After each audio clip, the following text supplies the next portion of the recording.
এছাড়াও শ্রী শ্রী রবিশঙ্কর আরো কিছু শ্লোক বলেছিলেন।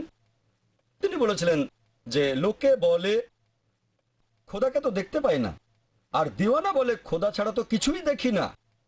আমি পরে তার উত্তর দিয়েছিলাম, প্রথমেই বলি সর্বশক্তিমান ঈশ্বরকে মানুষের চোখ দিয়ে দেখা প্রসঙ্গ নিয়ে এটা উল্লেখ করা হয়েছে শ্বেতাসূত্র উপনিষদে 4 নম্বর অধ্যায়ের 20 নম্বর অনুচ্ছেদে। ঈশ্বরকে কখনো দেখা যায় না, কেউ তাকে কখনো চোখ দিয়ে দেখতে পারে না। কোরআনেও একই ধরনের কথা আছে। সূরা আনাম 6 নম্বর অধ্যায়ের 103 নম্বর আয়াতে বলা হয়েছে, এখানে আছে যে দৃষ্টি তাকে অবধারণ করতে পারে না, কারণ দৃষ্টি আল্লাহ তাআলাকে অবধারণ করতে পারে না, কিন্তু তিনি সকল দৃষ্টি অবধারণ করতে পারেন। তিনি আমাদের বোধশক্তির ঊর্ধ্বে। তাহলে কোরআন বলছে আমরা মানুষরা এই পৃথিবীতে আল্লাহ তাআলাকে দেখতে পাবো না। একইভাবে শ্বেতাসূত্র উপনিষদে 4 নম্বর অধ্যায়ের 20 নম্বর অনুচ্ছেদে বলা হয়েছে যে মানুষ কখনো মহান ঈশ্বরকে দেখতে পায় না। যদি এখানে অন্য কিছু দেখার কথা বলা হয়, দিওয়ানা খোদাকে ছাড়া আর কিছুই দেখে না। আল্লাহ তাআলার নিদর্শন হলে ঠিক আছে, সে আল্লাহর নিদর্শন দেখতে পারে। আল্লাহ পবিত্র কোরআনে বলেছেন সূরা ফুসিলাতের 53 নম্বর আয়াতে উল্লেখ করা হয়েছে, सनुरीहिम आयातिना फिल आफाकी व फी अनफुसिहिम हत्ता यतबाय्यानु अन्नाहु हक। আমি তাদের জন্য আমার নিদর্শনগুলো ব্যক্ত করব বিশ্বজগতে এবং তাদের নিজেদের মধ্যে, যতক্ষণ না তাদের কাছে সুস্পষ্ট হয়ে ওঠে যে এটাই সত্যি। আল্লাহ সুবহানাহু ওয়া তাআলা নিজে দায়িত্ব নিয়েছেন যে তিনি প্রত্যেকটা মানুষকে নিদর্শন দেখাবেন।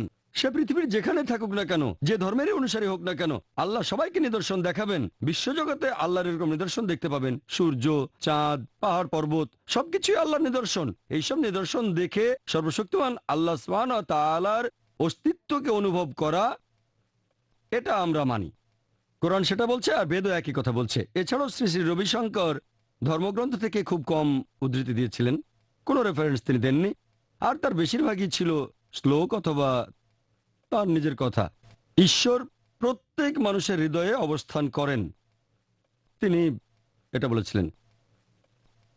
যদি বলেন শারীরিকভাবে, এ কথা কোরআনে বা হিন্দু ধর্মগ্রন্থের কোথাও বলা হয়নি। কিন্তু যদি কথাটার রূপক অর্থ ধরেন, আল্লাহ পবিত্র কোরআনে বলেছেন সূরা কফ 16 নম্বর আয়াতে উল্লেখ করা হয়েছে যে আল্লাহ তোমার গলার ধমনীর চেয়েও কাছে অবস্থান করেন। তিনি আমাদের কাছাকাছি আছেন, তার জ্ঞান সব মানুষের মধ্যে আছে, তার নিয়ন্ত্রণ সব জায়গাতে। এভাবে দেখলে তিনি কাছাকাছি, গলার ধমনীর চেয়েও কাছে। গলার ধমনীর সাথে সরাসরি হার্টের একটা কানেকশন আছে। এভাবে দেখলে আমাদের কোনো আপত্তি নেই। আল্লাহ তাআলা আমাদের গলার ধমনীর চেয়েও কাছে আছেন, সব মানুষের কাছাকাছি আছেন। শ্রী শ্রী রবিশঙ্কর আরেকটা শ্লোক বলেছিলেন, সেটা হলো যে तुमको नहीं पता खुदा, लेकिन दिलदार तुम्हें मैंने खुदा माना। অর্থাৎ আপনি হয়তো জানেন না ঈশ্বরকে, কিন্তু যে ভালোবাসে, तुमको मैंने खुदा माना। এই জিনিসগুলো আপনারা সিনেমাতে দেখতে পাবেন যে নায়ক নায়িকাকে বলছে তুমি তো আমার খোদা, এরকম বিভিন্ন শ্লোক বলছেন তিনি।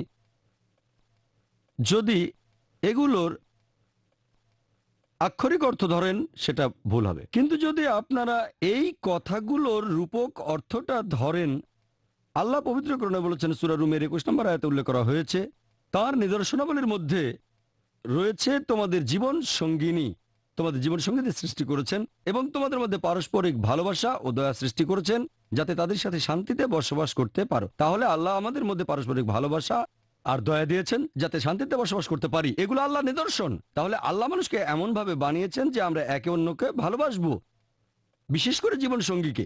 এভাবে দেখলে ঠিক আছে। আপনার স্ত্রীর দিকে তাকালে আপনি হয়তো আল্লাহর আরো কাছাকাছি আসবেন আর নিদর্শনগুলো বুঝতে পারবেন। তার মানে এই না যে মানুষের মধ্যেই আল্লাহ বাস করেন অথবা যাকে ভালোবাসেন তার মধ্যে, তাকে দেখে আপনি আল্লাহ তাআলার অস্তিত্ব অনুভব করতে পারেন। আর এখানে এই শ্লোকগুলো অপ্রাসঙ্গিক হোক, সেটা সন্ত কবিরের শ্লোক অথবা সিনেমার কোনো গান, আমাদের আলোচনার বিষয় হলো পবিত্র ধর্মগ্রন্থের আলোকে সর্বশক্তিমান ঈশ্বরের ধারণা। এখানে আমরা পবিত্র ধর্মগ্রন্থের কথা বলবো আর ধর্মগ্রন্থে সর্বশক্তিমান ঈশ্বরের ধারণা সম্পর্কে বলবো। সন্ত কবিরের শ্লোক হিন্দু ধর্মগ্রন্থের কথা না। এছাড়াও শ্রী শ্রী রবিশঙ্কর আরো বলেছেন যে যখন মিল দেখব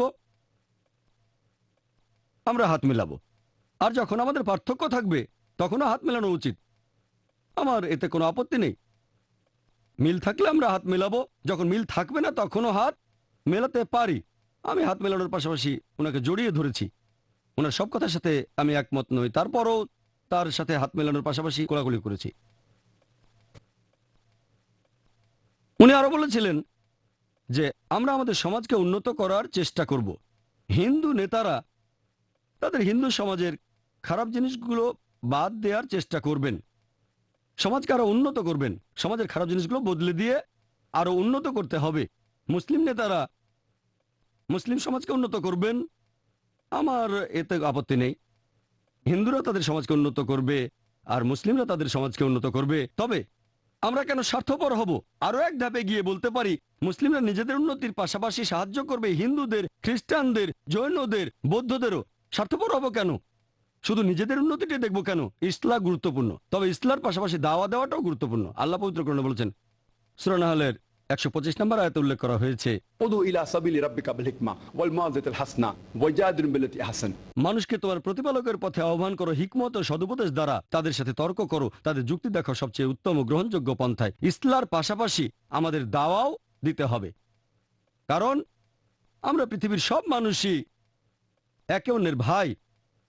পবিত্র কোরআনে সূরা হুজুরাতে 13 নম্বর আয়াতে উল্লেখ করা হয়েছে, ইয়া আইয়ুহান নাসু ইন্না খালাকনাকুম মিন যাকরিন ওয়া উনসা ওয়াজআলনাকুম শুউবান ওয়া কাবাইলা লিতাআরাফু ইন্নাকাল মুমিনুল্লাহি ইয়াতকাকুম ইন্নাল্লাহু আলিমুন খাবীর। হে মানুষ জাতি, আমি তোমাদের সৃষ্টি করেছি এক পুরুষ ও এক নারী হতে, তারপর ভাগ করেছি বিভিন্ন জাতি ও গোত্রে, এজন্য নয় যে তোমরা পরস্পরকে ঘৃণা করবে, যাতে পরস্পরের সাথে পরিচিত হতে পারো, এবং আল্লাহ তাআলার কাছাকাছি সেই ব্যক্তির মর্যাদা যার রয়েছে তাকওয়া। একজন মানুষ আরেকজনের চেয়ে বড় হবে, এর মানদণ্ডটা অর্থ সম্পদ নয়, তার বয়স না, তার লিঙ্গ না, তার গোত্র না, অথবা জাতি নয়, এটা হলো তাকওয়া, অর্থাৎ আল্লাহ তাআলাকে মেনে চলা, ধার্মিকতা এবং ন্যায়নিষ্ঠতা। শ্রী শ্রী রবিশঙ্কর আরো বলেছিলেন যে আমরা অন্য ধর্মের সমালোচনা কখনো করব না, কোনো ধর্ম নিয়ে সমালোচনা করব না। জানি না উনি আমার কথা বুঝেছিলেন কিনা, তবে সেই অনুষ্ঠানে আপনারা আমার কথাগুলো শুনলে সেখানে দেখবেন, সেখানে একটা কথাও খুঁজে পাবেন না আপনারা যেখানে আমি হিন্দু ধর্মের সমালোচনা করেছি। আমি সেখানে হিন্দু ধর্মের কোনো সমালোচনাই করিনি, হিন্দু ধর্মের কোনো সমালোচনাই আমি করিনি। এমন না যে আমি তাদের সব কথাই মানি, তবে সেখানে উদ্দেশ্য ছিল সাদৃশ্য নিয়ে কথা বলা, সমালোচনা করিনি, বরং এই দুই মহান ধর্মের সাদৃশ্য নিয়ে কথা বলেছি। পার্থক্য হয়তো অনেক বেশি, তবে উদ্দেশ্য ছিল সাদৃশ্য নিয়ে কথা বলা, পার্থক্যগুলো নিয়ে কথা বলা নয়। এছাড়াও উনি বলেছিলেন আমরা আচার অনুষ্ঠানের সমালোচনাও করব না, যদি না কেউ সেটা সম্পর্কে জানতে চায়। তার মানে উনি বলতে চাচ্ছেন সমালোচনা করা যাবে যদি কেউ সেটা সম্পর্কে আপনার কাছে জানতে আসে। সেই অনুষ্ঠান শুরু হওয়ার আগে শ্রী শ্রী রবিশঙ্কর বলেছিলেন আপনাকে প্রথমে লেকচার দিতে বলেছি কারণ আপনার কাছে শিখতে চাই। আমি জানি না ব্যাপারটা আসলে সেরকম কিনা। উনি শিখতে চাইলে তো সেটা 1 মাস আগেই আমার কাছে বলতে পারতেন, কয়েক ঘন্টা আগে। কেন এই সময় কেন তার মনে হলো যে আমার কাছে শিখতে পারবেন? ওনার নিয়ত কি ছিল আমি জানি না। তারপরেও যদি মেনে নেই যে উনি আমার কাছে শিখতেই এসেছেন, তাহলে কেউ ওনার লেখা বইটা নিয়ে সমালোচনা করলে উনি কেন বিরক্ত হবেন? সেই অনুষ্ঠানটা দেখলে আপনারা বুঝতে পারবেন উনি বিরক্ত হচ্ছেন যে আমার বইটা নিয়ে প্রশ্ন করছেন কেন, মানুষজন সবাই তো বইটা নিয়ে এরকম করছে কেন, ইত্যাদি ইত্যাদি। যদি কেউ শিখতেই আসে, যদি ছাত্র শিক্ষকের কাছে কিছু শিখতে আসে, তার মানে ব্যাপারটা কিন্তু এরকম না যে সেই ছাত্র যা বলবে শিক্ষক তার সবকিছুই মেনে নেবে, দ্বিমত হতে পারবেন না। অথবা দুইজন জ্ঞানী লোক যদি কথা বলেন, এমন না যে তারা সব জায়গাতে একমত হবেন, একমত নাও হতে পারেন, তবে তাদের নিরপেক্ষ হতে হবে। যদি একজন বক্তার কথা যুক্তিসঙ্গত হয়, তাহলে আমরা দৃষ্টিভঙ্গিটাই বদলাবো। অনুষ্ঠানটা করার উদ্দেশ্য ছিল তাই, যাতে এক অন্যকে বুঝতে পারি। উনি বলেছিলেন আমরা মূর্তি পূজারীদের কোনো সমালোচনা করব না। আমাদের এই দেশে হাজার হাজার বছর ধরে লোকজন এভাবে পুজো করে আসছে।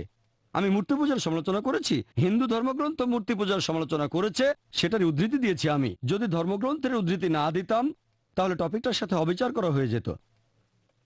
ভগবদ্গীতার 7 অধ্যায়ের 8 অনুচ্ছেদে বলা হয়েছে, জাগতিক আকাঙ্ক্ষার কারণে যেসব মানুষের বিচার বুদ্ধি লোপ পেয়েছে তারা নকল ঈশ্বরের পূজা করে, তারা মূর্তি পূজা করে, ভগবদ্গীতা বলেছে। আর শ্রী শ্রী রবিশঙ্কর তার বইতে উদ্ধৃতি দিয়েছেন। ভগবদ্গীতারও সে একই অনুচ্ছেদ রেফারেন্সটা দেননি তিনি। 2 নম্বর সেকশনের 3 নম্বর পৃষ্ঠায় যে অন্য ঈশ্বরের উপাসনা করা, একই উদ্ধৃতি দিয়েছেন। আমি এই কথাটাই বলেছি। আর কোরআনেও কথা আছে, অনেক জায়গায় আছে শিরক করো না। সূরা নিসার 48 এবং 116 নম্বর আয়াতে আছে শিরক করো না।